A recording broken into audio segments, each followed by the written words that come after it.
good afternoon, I should say. It's after 12. We are on June the 9th now, which is crazy.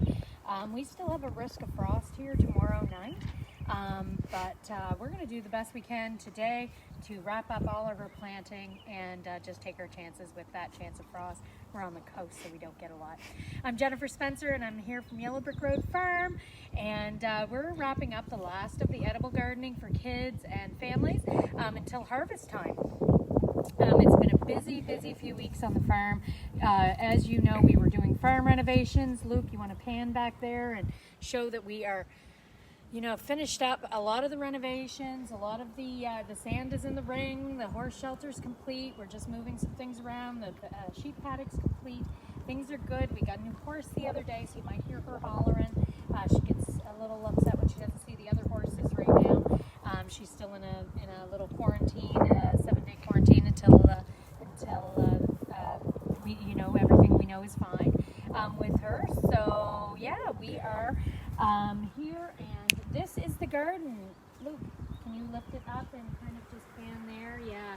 So you'll see it looks a lot different from the last time that I joined you, right? So this is Jennifer Spencer from Yellow Brick Road Farm, and Luke's my videographer this morning, and he's happy to be wrapped up school and not at all upset that all he has to do is this now. So so I have here, just like to give a shout out to Lavender Hill Farms. I got some Morning Glory vines for hanging baskets. I thought I killed my sage. That's still living. Great. Excellent. And another shout out before I get started to Deanna Guerin. She made these wonderful garden baskets for me. I had asked on Facebook if anybody knew where I could get like a really good garden basket that I could hose off vegetables and then let them around. And Deanna came up with this wonderful basket, and I love them so much. I bought 5 of them. They were only $25 each, and I especially love this handle. So I wanted to give a shout out to her for definitely, helping with that. I love where I live because we just ask, and usually someone knows somebody who's handy or can do something, or has an idea or has a special talent, and we give a shout out, and everybody just rallies and does what they do. So I love you, Barrington. I love you, Shelburne County. Really happy to have the blessing of having a garden and having the life that we live here. So I'm going to talk a little bit about our fails today. We have some fails in the garden, but those are not by far what I want you to take away from this video today. What I'd love you to take away is what I hope you've taken away the whole time that we have been doing this series, is that we just got to try. We got to take that first step forward. We got to go forward and try, and and learn as we go. And I think that if anything, these last few months have taught us. We're only 6 months into 2020. Could be scary, could go either way. But I'm very optimistic that we will, have a very good end to the year, and that everybody's going to come out of it with a new skill or a new passion for something that they'd forgotten that they were, good at. So we're going to go into the garden now, and we're going to go through a little tour so you can see where we're at. It's been a few weeks. Today we're also going to unbury my husband's undies. Oh my goodness, are we excited? Trevor's going to get his boxers back. Haha. No, he's not, because hopefully there'll be nothing left of them. So we're going to haul those out of the garden, and we're going to see what the worms did over the last few weeks. Ultimately, you want it to be 2 months. It hasn't been quite 2 months, but you know what? We're going to do it anyway. I'm going to haul them out of the garden so we can see what happened there. If you buried your undies too, give it another week or so and then haul them out. And then send me your pictures. Send me the pictures of your yeah, Luke's shaking his head. Yeah, that sounded wrong. Don't send me pictures of your underwear. Send me pictures of your garden when you haul those soiled your undies exercise that we did out of the garden bed, okay? Yeah, it's all in the way you say that sort of sentence. Anyway, so I'm going to go into the garden now, and we're just going to do a little tour. So bear with us as we take a little trip around the garden, and then we're going to put some of those tomato, I actually have a tomato jungle to the left of me in the temporary hoop house that we made. it is like insane. So you will see what I mean when we get in there. Every January and February, I say I'm not going to plant as many, and every year I overdo it, just because it is such a fun thing to do in the winter and see all that greenery, and you just never know, right? So anyway, I don't think it's a bad thing. I'll give them to friends and family and anybody who needs some tomato plants. So we'll do that. They'll go to good use. We'll come in through here. So you can see that we put cardboard down and did a walkway of mulch. We did the cedar mulch through there. Tom's barking. And I did a little garden sitting area over there, which I'm really happy with. You can see that I've got my garden baskets over there. The umbrella's a fail, but it just adds a nice pretty pop of color in there. But we're in wind country here on the island, and that umbrella is not going to, it never stays upright for long. So anyway, just a pop of color over there. So first we'll get started. We'll see we have the garden over here. Goodness, just escaped my brain. Herb garden, sorry. Yeah, so I had some fails here. A couple transplants that I put in didn't take. The marigolds that I put in didn't really take well. So I wasn't really pleased with anything that's going on here right now. So this is going to be overhauled a little bit later. I've got some spearmint here.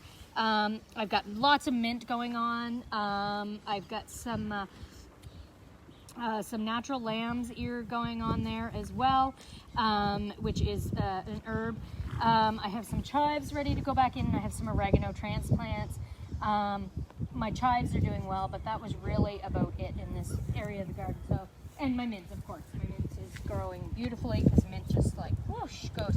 So I've been drying lots of mint, dried lots of spearmint the other day, and got that done. So, and of course, these are transplants of, my mom says that this is a type of lavender that she had, and she gave me a whole bunch of transplants that were going all woody. So I'm going to try to cut those back and back and back as I go. Yeah, so that is a little bit about the herb garden fail. Okay, so we're going to try to perk that up a little bit more this year. So over here is the cold frame. You remember we planted this cold frame way back, and I planted this, and this has gone beautifully. I would say next year it's going to be even better. I'm going to know to sow things a little thicker. I'll have to transplant some things around. The tatsoi, a couple of them are going to seed now, but we've been eating off these for weeks now. So we've been eating off these, and this is kind of like down to our second and third eating meal. So the chickens actually got in here once, so that was a fail as well. The chickens got in here and cleaned it, but it didn't take long. It came right back up. I seeded it again, and I will do another planting here shortly, and we will do that. The tatsoi is getting ready to bolt, go to seed. I'm going to hopefully keep those seeds and do some seed saving of the tatsoi, and be able to plant some more of those in the next year. Now see all these weeds, we just got to stay on top of these all year, all summer, in the cold frame, but they come out really easily because there's lots of organic matter in here. You're never going to be weed free, so you may as well just embrace it. Then every 10-15 minutes, and I just throw mine over the fence for the chickens to peck at later, when I let them out to free range out of the garden. They are not allowed in the garden at all until fall. So, but sometimes there is a child or someone, Luke, bring the camera up. There you go. That lets them out, and it's inevitable. So over here we have the garlic. The garlic is doing well. You want to see, I've got rows and rows of the garlic coming up beautifully. These peas. Okay, I've got peas coming up. I've put some alders in here for some support, as well as they're going to have the fence behind them for some support. I've put the peas in there. We have those. They're coming up beautifully. I've put some sweet peas in here as well. And again, say all the little weeds, just get right in there and get the root. And sometimes I wear gloves, sometimes I don't. And those chickens will eat those weeds right up, and they will be gone by tonight when I let the chickens out for the afternoon. So the other thing in here is sunflowers. So I planted this whole area with giant sunflowers. They're all starting to come up. I didn't start them inside, so they are definitely going to, they were just sowed directly outside. And I love that. So they will be coming up, and by September we will have those. So let's go back and we'll get back to another fail over here. But peas are something that definitely went right this year. They are doing wonderfully. They're up. Don't step on the beets. Okay, so beets. So these are beets, and they're coming up. I wouldn't say that they were a success, though, to be honest. I think that I think that they're usually much bigger than this by this time, but I could be wrong. It has been cold, and our soil wasn't quite warm enough to germinate them well. So, and I did find that the chickens came in and scratched and took out this little area here, so they're spotty. But it's okay. I'm going to fix that up. I'll sow some more and get those in there. I just find that they haven't really come up a lot, but you know, I am comparing them to people who have a greenhouse, and to be honest, there's no comparison. If you have a greenhouse, they are huge and they're ready to eat by now. I don't have a greenhouse. I direct sow them outside and then I thin them. So, and that is sort of how it goes. So I'm on the fence about these. So but this is a new area as well. I put new dirt in here this year. We got that done, and so that is something that I just might have to think about for next year. So, go chase that chicken out, Luke. There you go. Chase him out. Get him out. All right. It's okay. So the chickens are a full-time job. So we have also we have Chinese broccoli here, and that's coming up beautifully actually. The Chinese broccoli, I have two sides. I weeded that last night. That's looking great. So I'm excited about that because that's a new plant for me from Baker's Creek, and I'm excited to see how that does here. I don't really have a lot of luck with traditional broccoli, and to be honest, I'll just go usually and buy a whole lot when someone has it at the farmer's market, and I will preserve it that way rather than grow it. So yeah. I've done 2 plantings of peas here. You'll see I've done a support. We talked about supports the last time we got together, and that is what that's about. So I did one batch on one side, and then just recently, another 2 weeks later, I did another batch. So I have 3 different stages of peas going on, which is great. So that will help with making sure my harvest is staggered. So, Luke, should we do the underwear right now? Yeah, let's do it. We're right here. All right. And then end it. So, let's look. We're going to haul Trevor's boxers out of the ground. We're going to see what kind of shape they're in, see what happened to these. See, have the worms been eating them? Oh, my dear, look at this, guys. They're just like ripping right apart. Right? They're ripping. And remember that this was supposed to be in here another couple weeks, so they're ripping right apart, and I would definitely say that is definitely an indication of some good soil. That is completely rotted, and I'm seeing lots of little wormholes in there, and so that's fun. And they're definitely, so they're just like barely hanging on. They've been obviously rotting through. So I'm excited about that. That's great. So I can't wait to see your pictures of your experiment. Like Luke said, don't send pictures of your underwear to me. Just send pictures of what's left of them in the dirt. Okay, we will keep that so it does not sound wrong on all kinds of levels. So we're going to take those over there. That was a fun experiment. I love that. I think if I had left them at least another couple weeks, I don't think there would have been much left.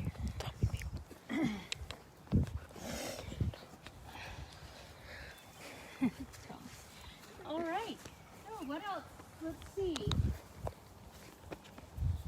So I planted my calendula, which is a flower, and it's a really great flower, but I planted it too early, and the frost came and got it. So I barely had any of the seedlings left here. So I will direct sow that again. This one might make it. I don't know if it will or not. This was all calendula, all failed. It happens. You know, you sometimes don't know what is going to stay during the frost and what isn't, what is going to make it. Sometimes stuff does, sometimes stuff doesn't. So carrots. So this is all one planting of carrots. This will be planted with carrots. This side over here will be planted with carrots probably in about another week. I will do that. I also have a row behind me planted in carrots that I did about a month after this planting. So I've staggered my plantings of my carrots as well. I could have put radishes in amongst this. I didn't. I just didn't want to waste sort of some energy on radishes this year. We don't eat them, and even though I give them to people and they come up fairly early, I had my hands full with farm renos, so I wasn't worried too much about radishes this year and interplanting them amongst the carrots. So these need to be weeded, as you can tell. They need to carrots need to be well weeded in order so that they don't get crowded out. So I will thin these out, I will weed them out, and that's going to be my project for the rest of the afternoon, is doing some weeding and getting the rest of the things in the garden. So all right, so we have some spinach here. I have a whole row of spinach here. That's coming up beautifully. We can harvest off that anytime, actually. It's got more than 2 leaves. So I'm just going to start taking some of the bigger leaves, and we will have a salad tonight with our fish of that spinach. I know it doesn't look very big, but it's good. This is baby spinach. That's what it looks like. So, and then I'm going to do another whole row. In amongst here, I had chamomile and marigolds. Some of those are starting to sprout. I see them here and there. The chickens got in and kind of scratched them around. So it will be a surprise where they go. It will be a surprise where those, you can hear, you want to show the new horse over there, Piper? Yeah, she can't see the horses inside the shelter, so she's calling to them. And she's pacing. She likes to see the other horses. So they will, I think sometimes they're aggravating her. But anyway, that's one of those things. So I'll be in here doing a little bit of weeding today. I've got some kale here. We're going to look at this. This is all kale. So this is weeds, weeds, weeds. Weeds, weeds, weeds, weeds, weeds. This kale, I will space this out a little better. Spacing is one of my biggest challenges, I think, in the garden. I actually tend to overseed and I don't space properly, so then it makes more work for me later on when I have to, you should only really put 2 or 3 seeds in each spot where you want them to germinate, and then when they germinate, you leave the biggest one, take out the other ones, and that way you thin them, give that plant, you've got a big strong plant, it's the hardiest of them all. I actually overseed and I end up like having way too many seedlings close together, and then I have to go through and it's like literally ripping my heart out. Like, I hate throwing away seedlings, but sometimes you can space them out, but most times I have a pile left over, and I will feed those to the chickens so they don't go to waste, but oh goodness, I hate that. So that's just one of those things that has to happen. We've also got some Swiss chard in amongst there as well. Luke, you're standing right on the zucchini. Nice. All right, so, oh goodness, this pile here is zucchini. Those seeds haven't come up yet. They are still germinating. I didn't put those in until late last week because I didn't want them to get hit by the frost. And I didn't start them inside this year. I just direct sowed them. My asparagus crowns. Remember, guys, I said I didn't know if they were going to take off. Look at this. Look at this. 1 big crown, 3, 4, 5 big crowns, some weeds. Crowns. Over here, we've got a ton of crowns, and right up to there. So these obviously are okay here. I'm excited about that. I planted some beans along the backside to climb up the fence, and that will be fun there. I'm just placing some cardboard along the edge of the garden in order to get free. So watch out for the kale. Yep, there. Ground cherries. So, little story. Last year I had this whole area was nothing but ground cherry volunteers. So I had tons of. Luke's going to take advantage of my chair. So I had tons of ground cherries there, and this is a ground cherry. It looks just like a little itty bitty cherry tomato, but it actually looks like a little cherry, sorry, but it tastes like a cherry tomato. So some people call them tomatillos, you know, I call them ground cherries, but this whole area was covered in them. Then we did farm renovations, and I think that most of them it just, you know, got sort of killed in that, most of the volunteers. So I did keep out some, but look over here. Look. Up. Over here. Up. Can you see in this woods here? There you go. In the woods here, there are a ton of volunteers in the woods there, and that's because when I weeded last year, the ground cherries, like I'm talking, this is full of ground cherries, guys. So if these grow well, I'll be excited. That'll be fine. I cleared out some of the logs that we had there that we had felled from storms, and I want to make a mushroom bed. I want to be able to grow mushrooms, so I'm going to order spores for those, and that's going to be where I'm going to be growing my mushrooms, and grow those so we can harvest our own mushrooms for eating. We have the ground cherries there, so I'm really hoping that those are actually going to come to fruition and be good. So that's kind of fun. I like it when that happens. All right, so someone obviously showing off their car. So I planted a random squash over here, and the reason I did that is because this is the first year sort of planting out this area. Wasn't sure whether I was going to, where the squash were going to be best at. So I planted a random squash over here, a Waltham squash. It's a butternut squash. I planted that over here because I just want to see if it grows well over here or if it grows over by the tomato hoop house where there's tons of nitrogen from where I had the rabbits there. So these are purple potatoes. Look at these lovely, look at that. Isn't that fun? So these are purple potatoes, and I mixed about 3 different varieties up. And put them in the ground. So I can see the difference in the varieties. Some of them are just, you know, coming up plain, and they were just purple skinned but white fleshed. These ones, I'm assuming, are the ones that were purple fleshed as well. So that's kind of fun. So I'm excited to see those come up. I've got pretty much like quite a few planted. So I'll have roughly about, probably about 100 pounds of purple potatoes out of this section here. So, because each plant should give off about 2 pounds of potatoes. So, and I've roughly got about 10 in each row. So, planted some rhubarb over here. This is the first year for this section to be planted. Is that the timer? Oh goodness, we gotta hurry then. I see I got the wood ash added to the rhubarb here, and that will help with that. Wood ash is excellent for rhubarb. These were small transplants I took from a house that my mom and I had rent and out in Shelburne. So down here, this needs to be desperately weeded. We have some blueberry plants in amongst here. This one didn't do, I wouldn't say it's doing terribly hot. That one's not doing really good either. I find that they are just not doing well there. That one down there is doing fabulous. And I have some tatsoi planted in amongst that as well. So I'll thin that and give that a good weeding. So, yeah. So these,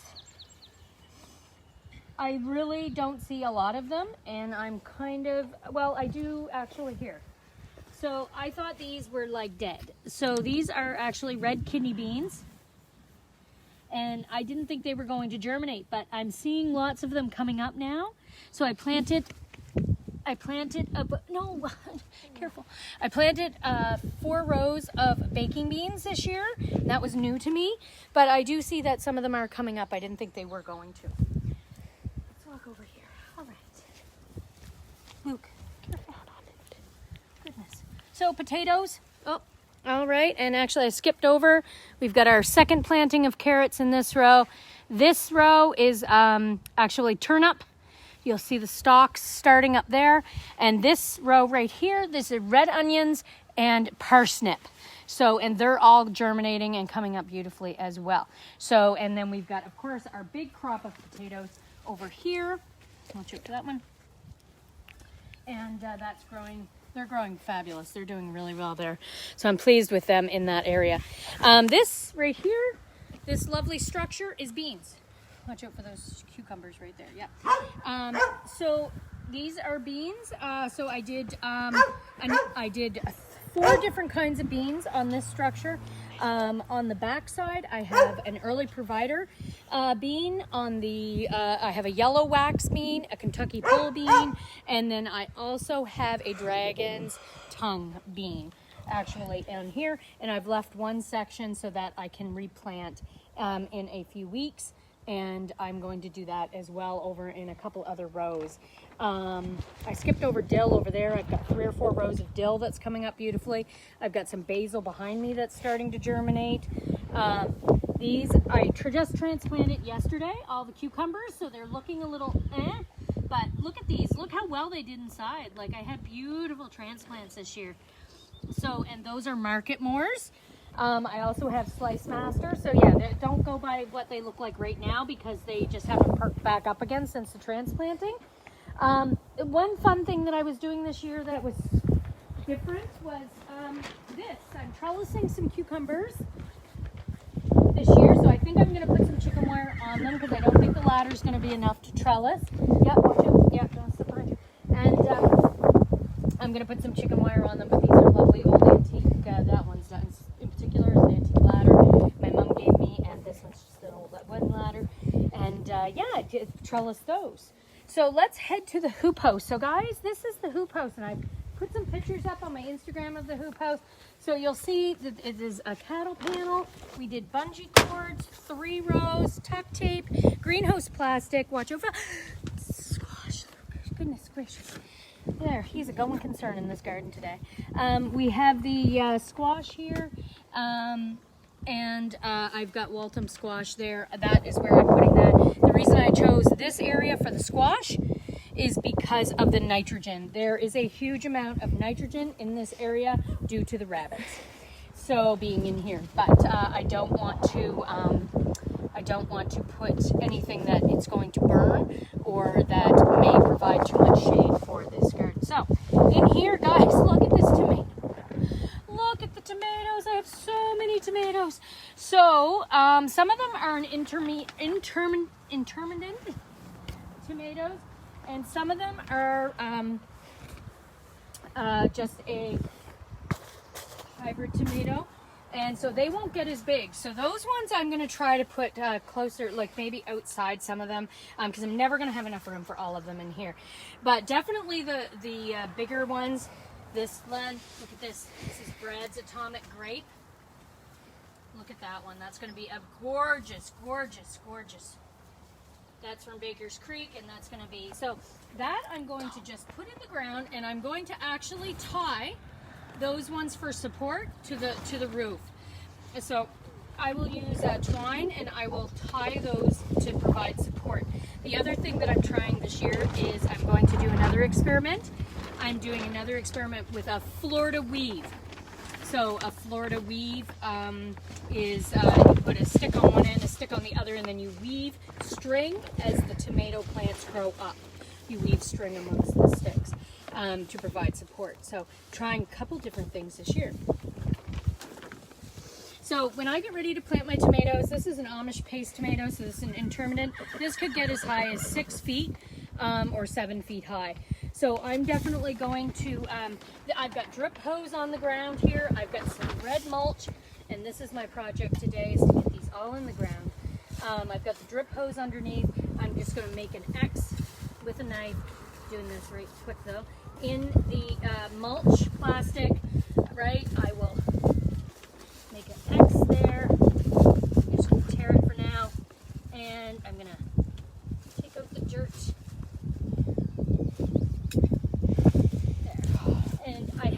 Eggshells, and I'm going to grind them up into a powder because it's not the slugs that I'm worried about here. If it's the slugs, I would leave them more as shells. Because it's not the slugs that I'm worried about in here, it is actually the calcium that I'd like to add to my tomatoes. So I'm going to grind those eggshells up into a powder. I'm going to sprinkle some of that powder right into the ground where I'm going to put the tomato, and look at that. So that's beautiful, look at that. So I'm getting ready to put that Amish paste in the ground. Now this is going to give me tomatoes all season. Intermittent tomatoes give you tomatoes all season long. They don't stop producing.